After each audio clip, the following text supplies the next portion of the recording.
যে প্রতিষ্ঠানের মধ্যে খানাতে বিজতেছে, যে প্রতিষ্ঠানের মধ্যে বাচ্চা করে মারতেছে, যে প্রতিষ্ঠানের বাচ্চা করে মাইরা মারাইছে, তাহলে এটা আবার কি প্রতিষ্ঠান? এবার পুলিশের যখন এটা কি প্রতিষ্ঠান আবার? পুলিশে তাহলে এটা কমিটি কইছিল, এটা যে দায়িত্ব আছে হেরা কইছিল, তাহলে হেরে একটা অ্যাকশন নাই না কেন? তাহলে বাচ্চা মারি এখন আবার প্রতিষ্ঠান খুলে দিয়ে দিত, মানে বাচ্চা মারতো, মানুষের মায়ের কোল মানে খালি করতো। তো এই ভিডিওটা আপনারা বেশি বেশি শেয়ার করেন, প্রতিষ্ঠান এটার ব্যাপারে অ্যাকশন দেন না এদের। আর ভিন্টু মানে এটা মানে বহুত মানে ধরতেছে, ভিন্টু মানে তার ছেলে না কি লাগে মানে কোন পদে মানে কি একটা পদে আছে ভিন্টুকে, ওইরকম খবর আমার কাছে আছে। সর্বপ্রথমে তাহমিদকে চিনে আমরা মানে এটার খোঁজ খবর রাখতেছি, তো নোয়াখালীর মানুষ এটার বেশি বেশি করে শেয়ার করেন, আর যে এলাকাতে এই ঘটনাটা হয়েছে আমরা বেশি বেশি করে শেয়ার করেন, আর যে করছে তার সুস্থ বিচার চাই, তার হাসি চাই, আমরা তাদের ফাঁসি চাই।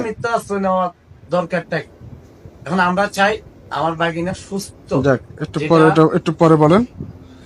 এখন দ্বিতীয়তে আপনি একটু বলেন তো, আপনার ছেলেটাকে আপনি কখন খবর পাইছিলেন? না, আমি আমার ছেলে মাদ্রাসা বন্ধ করে উনি দিয়ে আসছে একদিন আগে মানুষ। হ্যাঁ, একদিন আগে। না, যে আপনি বলেন, কথাটা বলেন। 13 তারিখ সন্ধ্যা 6টা দিকে আমার ছেলে একটা গাড়িতে তুলে দিয়েছি, খাওয়ালো মাদ্রাসা যাওয়ার জন্য। তখন আমার ছেলে মাদ্রাসা যায় পড়ছিনি, আমি ফোন দেওয়ার জন্য হুজুরের মোবাইলে ফোন দিয়েছি, ধরলেন। তারপর আমি অফিসের নাম্বারে ফোন দিয়েছি, অফিসের মোবাইলটা রোজার মধ্যে অফিসের একটা মোবাইল কিনা হয়েছে, এটার মধ্যে কাজটা ফোন দেওয়ার জন্য আমি এটার মধ্যে ফোন দিচ্ছি। ছেলে একটা ছাত্র ধরছে, বলছে কে আপনি? আমি বলছি আমি তাহমিদের আম্মু, আমার তাহমিদের কাছে ফোনটা একটু দেওয়া। পরে দেখে আমি আমার ছেলের সাথে কথা বলছি, আমার ছেলে বলে আব্বু হুজুরদের সাথে সাক্ষাৎ করো, ছাত্রদের সাথে পড়াবো, আর আমি তো তোমার ফেলেট দিতে ভুলে গেছি, কালকে সকালে আম্মু ফেলেট নিয়ে আসবো, তোমার কষ্ট করে খাওয়া দাওয়া করে কোনো ছাত্রের ফেলেট দিয়ে। বলছে আচ্ছা আম্মু, তো এটা বলে রাখি দিস। তো পরে দিয়ে আমি মোতালিব স্যারের একটা ভয়েস দিছি, বয়সটা দিছি, আসসালামু আলাইকুম স্যার, আমি তাহমিদের ফেলেট দিতে ভুলে গেছি, কষ্ট করে কোনো খাবারের আগে খানা হলে আমার ছেলের ফেলেটটা দিবেন, আমার ছেলেটা বাচ্চাতে খাইতে পারে, আমি কালকে ফেরত নিয়ে সকালে আমি আসবো। কিন্তু আমি আসার আগে আমার ছেলে মৃত্যু খবর শুনবো। আচ্ছা, আপনার যেটা আমি কল্পনা করতে পারিনি। আমার আব্বু যখন ফোন দিয়ে বলছে আমার ছেলে তাকে মারা গেছে, আমি বিশ্বাসও করিনি, কারণ আমি কালকে বিকেলে না পাঠিয়েছি 13 তারিখে, আর 6টা কততে মাগরিবের 5 মিনিট আগে আমি যখন ফোন দিই আমার ছেলে, তখন মাগরিবের আজান পড়ে। তখন আমার ছেলেরা যদি পাঠায়, পরের দিন কোনো মা কি মানে নেবে তার লাশের খবর? আর আমার ছেলেরা কি সাধারণ ভাবে মারধর করছে, কত নির্মম ভাবে ফোন করছে আমার ছেলে। আমার ছেলে ফজরের নামাজ স্তূপ করছে। আচ্ছা, যাক, আমি আপনাকে আরেকটা কথা বলি। আপনার ছেলের ব্যাপারে একটা কথা, আপনার ছেলে কি অসুস্থ ছিল?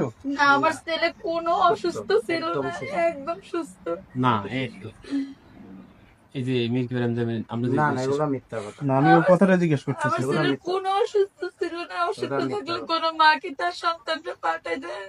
না, আমরা একটা শব্দ আমাদের কানে আসছে, যেটা সত্য সেটা বলবেন। যে আর যদি আমার ছেলে মিল্কি ইব্রাহিম নামে কি কোনো রোগ থাকলে কি আমার ছেলের কি রোগে মাথা ফাটা আর রোগে কি আমার ছেলে গলা টিপে ধরছে, এই যে মুখে আপনার তো এই যে ছবিটা দেখান, আমরা তো ভিডিও করতে আমি দেখবো একটু পরে আমরা নির্মম ভাবে ফোন করছে, আমি চাই আর তার কি মিরার মধ্যে ওইখানে যাই যাতে তার তালা ফাঁসি হোক, তালা থাকলে তার ওইখানে যাই ফাঁসি হোক। মরে নাকি ওই ছাত্ররে তারেক পাঠান সাথে তালা ঠিক আছে। চাবিও দিতে হুজুরে, ওই ছাত্ররে কথা তালা খুলে চেয়ার আনতে, তাহলে সাদেক কেন চেয়ার ইয়ের পরে দিয়ে আরেকটা ছাত্ররে পাঠাইছে। যখন লাশের খবর শুনি, তাকে আবার ওই হুজুরে বলে, রেদওয়ান হুজুরে বলতেছে তামিরে খাতা নিয়ে সাদো কেন গেছে, এই কথাটা উল্লেখ হয়েছে।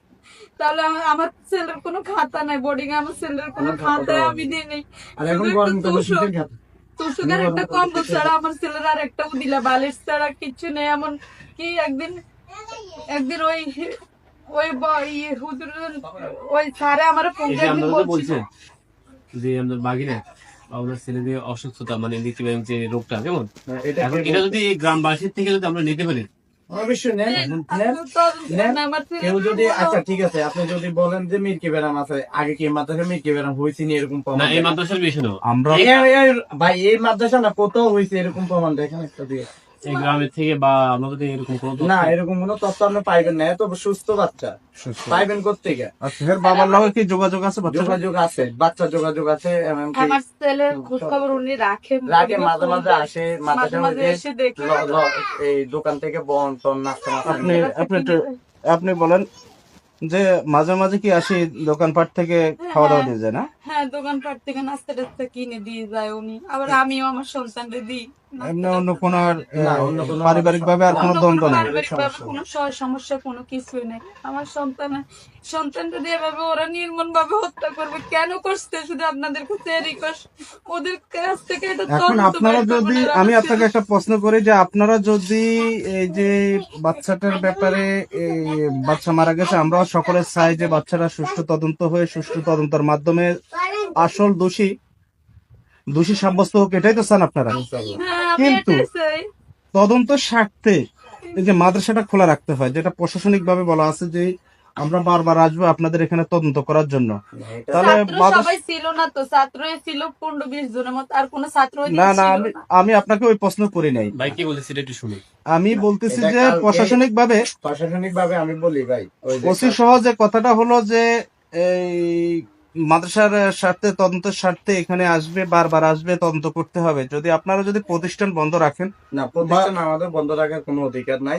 এই কথা আমরা প্রতিষ্ঠান বন্ধ রাখতে চাই না। তারপর ছেলের বাবা বলতেছে আমরা যেহেতু আমার ছেলে মারা গেছে, ন্যায্য বিচার ছেলের পাওয়া ছাড়া বিচার পর্যন্ত আমরা আপাতত দেখি না, আপাতত মাদ্রাসায় যেন আর কোনো মায়ের বুক খালি না হয়, এই জন্য ছেলের তাহলে- বাবা চাইতে আছে। এখন না, ছেলের ছেলের বাবা চাচ্ছে, আমি আপনার কথাটা একমত আছি, ছেলের বাবা। তাহলে মনে করেন একটা বাচ্চার থেকে আমরা একটা নিউজ নিব বা একটা ইয়ার থেকে একটা নিউজ নিব, হঠাৎ করে আসবো। সবসময় বাচ্চারা এক মোড়ে থাকে না, কিছু সময় বাচ্চারা বয়ে থাকে, কিছু সময় বাচ্চারা সঠিক থাকে।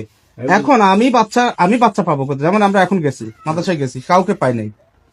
এখন আমি কাকে জিজ্ঞেস করব? কারণ আমার এখানে সবচেয়ে বড় ফ্যাক্ট হলো কি, ছাত্রদেরকে আমরা জিজ্ঞেস করতে বা বিভিন্ন ভাবে আমরা আসবো, জিজ্ঞেস করব, সত্যটা তো উদ্ঘাটন করতে হবে। তো সত্যটা উদ্ঘাটনের জন্য তো মাদ্রাসা তো পরিচালনা রাখতে হবে আপনাদের। আমি বুঝে বলি আপনার ভাই, গত পরশুদিন অফিসারের সাথে আমরা অনেকক্ষণ বসছি, আমাদেরকে ডাকছে, গার্জিয়ান ডাকছে, আমাদেরকে ডাকছে, সবাই ডাকে নিয়েছে। অফিসার নিজে বলছে যে আমরা আপাতত মাদ্রাসায় তদন্ত করতেছি না, আমরা মাদ্রাসায় যা তদন্ত করার করে ফেলছি, তারপর যদি লাগে আমরা যাব। এরপর আপনারা আপাতত, হ্যাঁ আমরা যাব, যাইলে আপাতত আমরা ওই যে যারা মাদ্রাসার দায়িত্বে আছে তাদের সাথে কথা বলে আমরা যাব। অফিসারের সাথে কথা হয়েছে, ছাত্রছাত্রী তো দরকার এখানে, তো আপনার মূল সাথে যারা ছিল তাদের ওই যে বায়োডাটা, ওই যে ফর্ম পূরণ গুলা সবগুলো অফিসারে নিয়ে গেছে, এগুলা তদন্ত অফিসারে নিয়ে গেছে। এখন আমরা কি প্রতিষ্ঠানের বিচার না, চান? আমরা প্রতিষ্ঠানের বিচার চাই না, আমরা ব্যক্তির বিচার চাই। আমরা ব্যক্তির প্রতিষ্ঠান- তাহলে এই ব্যক্তি আমার ছেলের তাহলে প্রতিষ্ঠান খুবই দিতে হবে তো আপনারা এটার জন্য আপনারা বলতে হবে। কারণ কি, বন্ধ করি না, আজকে আসবো, আমরা মনে করেন আজকে আসতে পাই না, কালকে আবার আসবো, হঠাৎ করে আসবো, যে একটা বাচ্চা থেকে একটা ক্লু পাই কিনা, না, বা সেটা- একটা গার্জিয়ান থেকে একটা ক্লু পাই কিনা। প্রতিষ্ঠানের বিষয়ে আমরা কি বলবেন বল? প্রতিষ্ঠানে তো এখানে আগেও 2-3টা ঘটনা ঘটছে। এটা একবার খাবারে বিষ দিছে, একবার আগুন ধরে দেওয়া আবার আগুন হয়েছে, ধরাই দিছে। এটা নিয়ে এখনো অফিসার তদন্ত আছে। অফিসার আমাদের নিজে ওখানে বলছে যে হ্যাঁ আমি তদন্ত এটা আছি, এটা মানে 5-6 মাসের ঘটনাটা ঘটছে। আরেকটা ঘটনা, আরেকটা ঘটনা আছে, ওই যে বাচ্চাদের খাওয়াতে নাকি একটু কি অজ্ঞান হওয়ার জন্য কি মিশে দিছে। আবার আরেকটা ঘটনা হচ্ছে আপনার ওই যে এই সাতগড়িয়ার একটা বাচ্চারে একটা হুজুরের মায়েরা এই মানে পিছন একদম কেটে এমনকি পাশা পর্যন্ত একটু লাল করে দেয়। কথা বলছেন না? এটা লাল করছে যে এটা নিয়ে নাকি আবার হুজুরকে পরিষ্কার করা হয়েছে। যেহেতু আমরা প্রতিষ্ঠানিক ভাবে তো বিচার করছে, হ্যাঁ, প্রতিষ্ঠানের তো দোষ নাই। আমিও তো সেটা বলতে চাই, আমরা তো প্রতিষ্ঠানের ক্ষতি চাই না, আমরা চাই একটা ধর্মীয় প্রতিষ্ঠান এটা যেন আরো ভালোর দিকে যায়। আমরা প্রতিষ্ঠানের ক্ষতি করতে চাই না, আমরা চাই প্রতিষ্ঠানটা আরো ভালোর দিকে যায়। কিন্তু এখন যে সমস্যা কোনো একটা না, আমার বাচ্চা মারা গেছে, আগেও 2-3টা ঘটনা ঘটছে। এখন যদি একটা সুস্থ বিচার হওয়ার পর আমরা নিজেরাই উদ্যোগ নিব যে আরো অন্যান্য যারা আছে তাদের সাথে যোগাযোগ করবো যে না আপনারা মাথায় এটা দিতে পারেন, এটা তো সুস্থ বিচার হয়। এটা এখন আপনি যেটা বলতেছেন, আপনি যদি ব্যক্তির বিচার দেখ বা আমাদের বাগিনার বিচার খুঁজতে চান, তাহলে তো এই প্রতিষ্ঠানের বিষয়ে আপনি যারা কৃতপক্ষ আছে তাদের সাথে কথা বলতে পারেন, কিন্তু প্রতিষ্ঠান বন্ধ রাখবেন। আমরা তো কৃতপক্ষের সাথে কথা বলছি। প্রতিষ্ঠান এখন বন্ধ কাটতে হবে। তার কারণে জাবেরি ভাইয়ের কারণে এই যে আপনি দেখেন, জাবেরি ভাই নিজে বলছে কি দেখেন, আমরা তো আন্দাজ যাই যে যেটার জন্য আসছেন এটাই, কিন্তু কথা আমি তো আন্দাজ যাই আপনার প্রতিষ্ঠান বন্ধ করে আমার অধিকার নাই তো। আচ্ছা না ভাই এদিকে একটা কথা বলছো যে ভাই প্রতিষ্ঠানের গতিবিধ প্রতিষ্ঠান বাঁচাইছে, এটা আমাদের সবাই বলছে। এটা ভাই ওদিন তুমি যদি বাধা না দিতে প্রতিষ্ঠানে বিরাট ক্ষতি করলেও কিন্তু মানুষ সবাই জ্ঞান তো এক সমান না। না যাক, আল্লাহ তোমার আইতে তাই হাতে করিয়ে দান করুন ভাই তোমাকে। আর এই যেভাবে শৃঙ্খলা ভালো অসুবিধা নাই, যেহেতু এমন কোনো কাজ করি যে প্রতিষ্ঠানে ক্ষতি হয়ে গেল। এই যে উনি আবার এটা তোমাদের চুক্তিতে পরামর্শে কোনো অসুবিধা এটা প্রতিষ্ঠানের যে মালিক জাবেরি দিনের আগে মইন জাবেরি, এই যে উনি নিজে বলছে।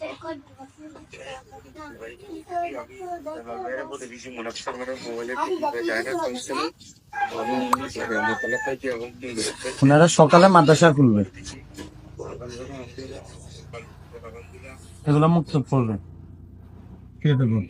আপনার বসেন, এটা আপনি দরকার হলে রেকর্ডটা একটু ভিডিও করে নেন। একটু পরে সবই নিব। আমি আপনাকে যেটা বলি, তাহলে আপনারা এক কাজ করেন, আমাদের সুবিধার্থে আপনাদের সুবিধার্থের জন্য বলছি। আমি মিলনের সুবিধার্থ না বা কোনো ইয়া না। একটা ক্লু পাইতে হলে আমরা বিভিন্ন ভাবে ছাত্রদেরকে জিজ্ঞেস করব। অবশ্যই একটা ক্লু আমাদের দরকার। এখন পর্যন্ত কতটুকু ক্লু পাইছি জানি না। আমরা সাংবাদিকরা যারা আসছে তারাও কোনো কিছু পাই নাই। তদন্ত না হওয়া পর্যন্ত, যতক্ষণ না আমি কালকে রাত্রে ওসি স্যারের রুমের থেকে আসছি, আমি আর আমার ওই যে ছেলের বাবা তাহমিদ, আমরা কালকে থানা থেকে আসছি রাতে 10টার দিকে। ওসি সাহেব বলছে যে 7 দিনের জন্য রিমান্ড আবেদন করছে, এটা মঞ্জুর হয়ে আসবে। মঞ্জুর হয়ে আসতে সময় লাগবে, আপনারা একটু ধৈর্য ধরেন, ঠিক আছে নি? এক দ্বিতীয়ত কথা হচ্ছে ওনারা রিমান্ড ইয়াদের যে পোস্টমর্টমের কাগজটা, এটা আসতে সময় লাগে। এটা আমাদের কাছে না, ওনাদের কাছেও নাই। এটা ঢাকা ফরেন্সিক বিভাগ গেছে, ওই ফরেন্সিক বিভাগ থেকে কুমিল্লা ফরেন্সিক বিভাগে পাঠাইবো। এরপরে ময়নাতদন্ত যারা করে এখানে বিভিন্ন ধাপ, তারাই তারপর থানায় আসবে। এটা একটু সময় লাগে, কারণ এটাতে আমাদেরও হাত নাই। এখন ওনারা ওনাদের কাজ চালাইতে আছে। আমরা চাই ওনারা, আমাদের অফিসার অত্যন্ত কাজ চালাইতে আছে, এমনকি শান্তজি স্যার যে তদন্ত অফিসার আছে, অফিসার আছে, দুজনে কাজ করতেছে। আমরা যেটুকু দেখতে চেয়েছি, এবার আমরা চাই আমাদের সুস্থ বিচার হোক। এর মধ্যে যদি আপনারা যদি মনে করেন যে প্রতিষ্ঠান খোলা থাকলে ভালো হবে, ঠিক আছে, এটা আপনারা বলতে হবে। কারণ কি, এই যে মনে করেন আমরা আজকে আসবো, একটা বাচ্চা লোক কথা বলবো না, এটা একদিন না। মনে করেন আমরা আজকে কি একদিন আসবো? আমি এ পর্যন্ত 3 বার আসছি আপনাদের এটার স্বার্থে। তাহলে আপনাদের সাথে আমার সাথে দেখা তো হয় না। আমরা কি এখন কি প্রতিষ্ঠান খোলার জন্য আবেদন? না না না না, কি তারেক ভাই, না প্রতিষ্ঠান না, আমরা আসছি একটা ছেলে মেয়ে। আমাদের ওই দিন আমরা শিক্ষকদের প্রশ্ন করি নাই। তো এখানে অনেক লোকে চাইছে প্রতিষ্ঠান ক্ষতি করার জন্য। আমরা ওই দিনও বিষয়টা হচ্ছে, আমি বলি, বিষয়টা হচ্ছে অনেকেই চাচ্ছে এই প্রতিষ্ঠানের ক্ষতি হোক, কারণ প্রতিষ্ঠানটা অল্প দিনে অনেক গ্রো করছে, ঠিক আছে, অনেক গ্রোথ হয়েছে প্রতিষ্ঠানের। তা আপনাদেরকে পুঁজি করে যাতে অন্য কেউ এটার ক্ষতি না করতে পারে, এটাই জিনিসটা চাচ্ছি আর কি। আমি আপনার যেটা লোক মারা গেছে, আমাদের কেউ আপনাদের ছেলে মারা গেছে, আপনাদের সঠিক বিচারটাই হবে। আমাদেরকে তো পুঁজি নিতে আসে, আগে হেরে দোলাই করতে হবে। কথা বলছি হেরে দোলাই করবো না, শুধু দোলাই করে থানায় দিব আগে। এই কথাটার জন্য আমরা আসি। আমাদের হিসাব হলো কি, একটা বাচ্চাকে আমরা বিভিন্ন ভাবে জিজ্ঞেস করতে পারি। আমি এটা ওই যে কথা বলি ছেলের বাবারে একটু বুঝাই, আরেকদিন বুঝাই বলবো যে আপনি দেখেন প্রতিষ্ঠানটা আপাতত খোলা। কারণ আমরা মামা, এখন যদি আমরা, উনি নোয়াখালীর লোক, উনি কোনো এখানে থাকে না, উনি একটা পুরুষ মানুষ, ওনার ব্যবসা বাণিজ্য আছে, বিভিন্ন সমস্যা, উনি আসতে পারে না। যেহেতু আমাদের কাছে দায়িত্ব, এখন যদি আমরা অনেক কিছু করে ফেলতে যাই, তাইলে ওনার কাছে আমরা বাধা সৃষ্টি করবো। আমার বাগিনা, আমার ছেলে মারা গেছে, আমার মামা ওই ওনাদের পক্ষে নিয়ে নিছেন নাকি, এসে অনেক পুরোনো কথা বলবো। ওনার সাথে আমি বুঝলাই, ওনার সাথে আজকে আবার গোপন মিটিং করে আবার বলবো, আপনাদেরকে জানাবো, বা আমি নিজেই মাদ্রাসার লোকজনদের কৃতপক্ষে ফোন করে যে অপরাধ করছে তার সাথে আমরা এখনো